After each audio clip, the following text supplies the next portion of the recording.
Hey everyone, I hope you're all doing well today. Starflight is the fifth book that I've read from Jamie Lendino. While it's not the best of the five that I've read, I think it's pretty good. Like his other books, there are numerous games covered in it, and probably not all of them really need to be there. While reading this, I kept thinking back to specific games that I remember playing from the 90s, and many of those seem to be in this book, so that was kind of cool to read about. The book does feel feel close to something from boss fight books, but let's get more into it as we go along. So games that were on MS-DOS are what we're really talking about. So for those that don't know, DOS was basically a command line operating system. In my day, you would go to Windows, and then if you wanted to play a game, you would quit to DOS, and then you would enter in some commands. So it would be like C slash XCOM slash like UFO or slash run or something along those lines. And then you could start. Then your game would start up. Thankfully, I think Windows 95 cleared out most of that, so you just had icons that you clicked on. But that was kind of what you were operating with back in the 80s and kind of into the early 90s as well. Jamie does a good job of kind of highlighting the change in graphics during this period, and also talking about the different games that were on MS-DOS or were run through DOS. It's stuff that I really like. I like the fact that he brings these things up. I like that, this is kind of a part of gaming history that I feel like has been overlooked in some ways, or it gets talked about in just bits and pieces, and it doesn't really get talked about as a whole. He does bring up how IBM and the other PC clone companies sort of pushed out Commodore and Atari and some other companies during the late 80s. And I thought that was pretty fun. He doesn't get into it as much as I would like to, but yeah, it is one of those fun things in here that Jamie includes.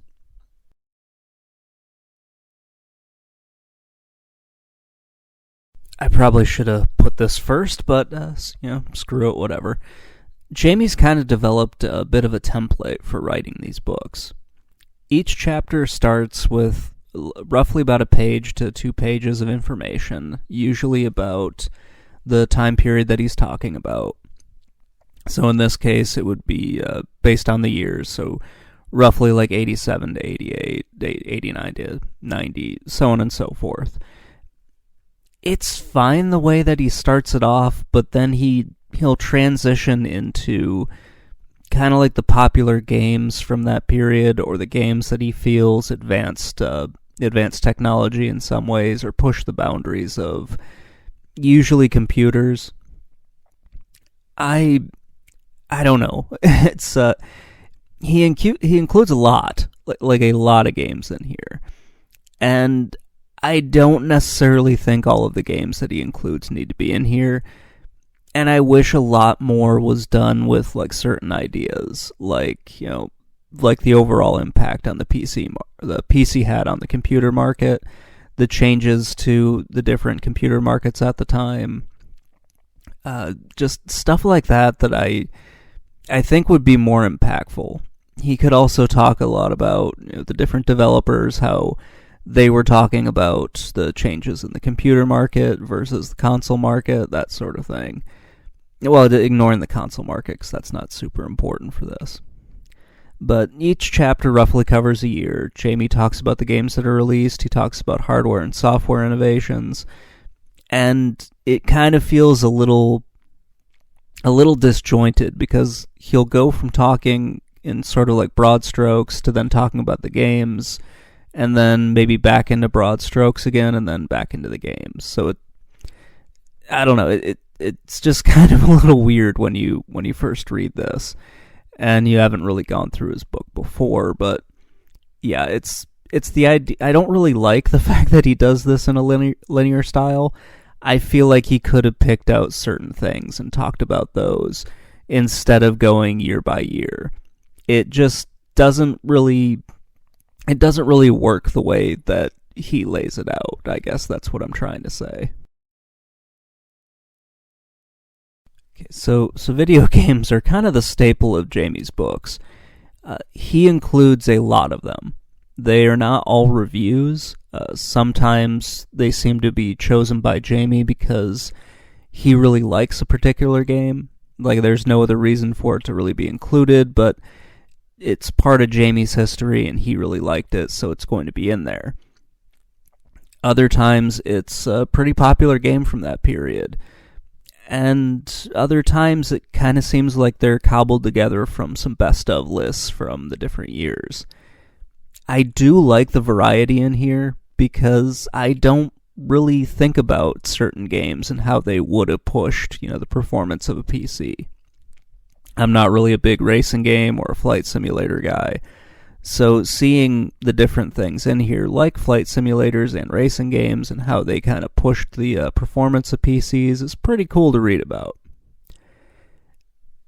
So the stuff that he includes, for the most part, are strategy games, first-person shooters, and like the point-and-click adventure games, or the graphical adventure games.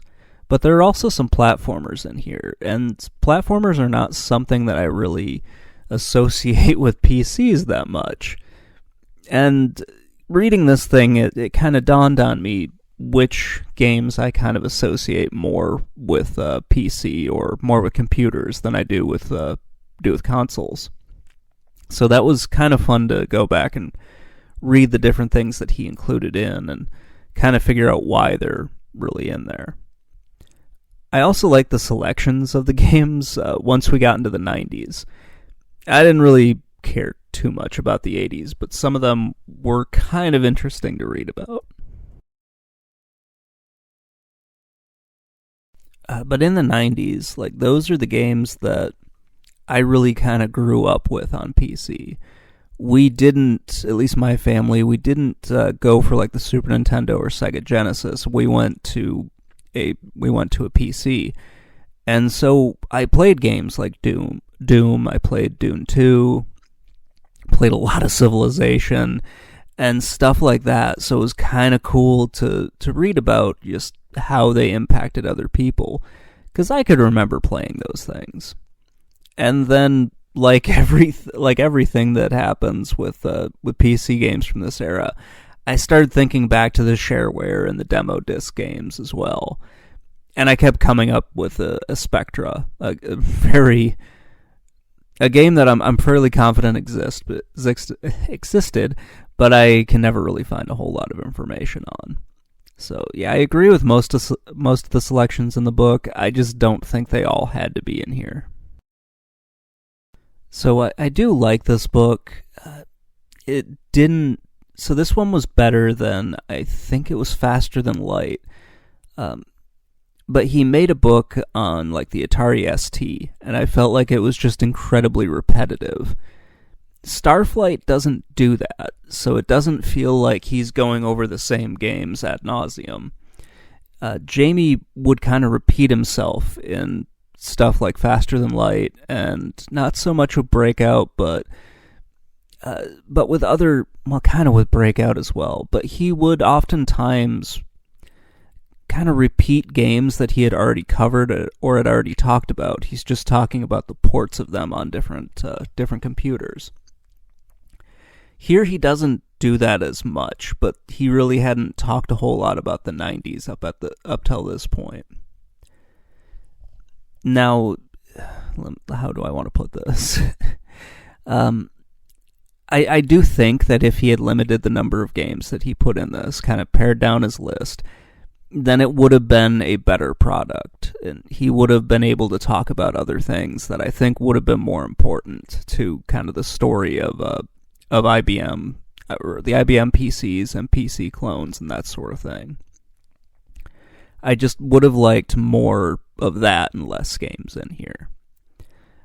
Jamie does talk about some stuff in here that, well, he'll bring up like the technical achievements of games and how they advance the genre. Still, there are some things that I don't understand about some of the games that are brought up in here, even if they do kind of advance certain things. I'm looking at them and I'm just thinking, like, why do they actually exist in here? I still wish that there was more information about computers in here, and maybe the different companies as well. Overall, it's good, but I just think there are some problems that kind of keep this book from being like really great and really impactful. So I don't think that this is really his best book. It's definitely not his worst, though. But I think that there just could have been more information on the PC market. Like other books that he's written, there is a focus on the games, and that probably doesn't need to really be in here. It's just not really as necessary as he seems to think that it is. I understand that he puts these lists together by looking over some best of lists, but some of them feel like a bit of a reach for why they're actually in this. It is still interesting to see what he does include, and then to try to go through my own mental Rolodex about stuff that I would have included in this. Because, at the end of the day, everybody's list is going to be a little different. Everybody has games that they think are going to be, more important than others. But, yeah, it's whatever, though. I still think, he probably could have limited himself to about like 3 to 5 games per year that he's covering, or just have an entire section where he talks about the important games for that year. The important games for that kind of period.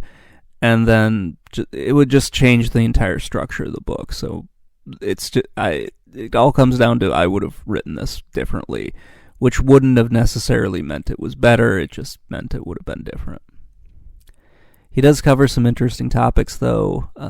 However, how do I want to put this? There are some questions that I had at the end of this, which kind of made me kind of feel a little different. They did raise some ideas for like future projects that I might work on. Overall, it is a good book.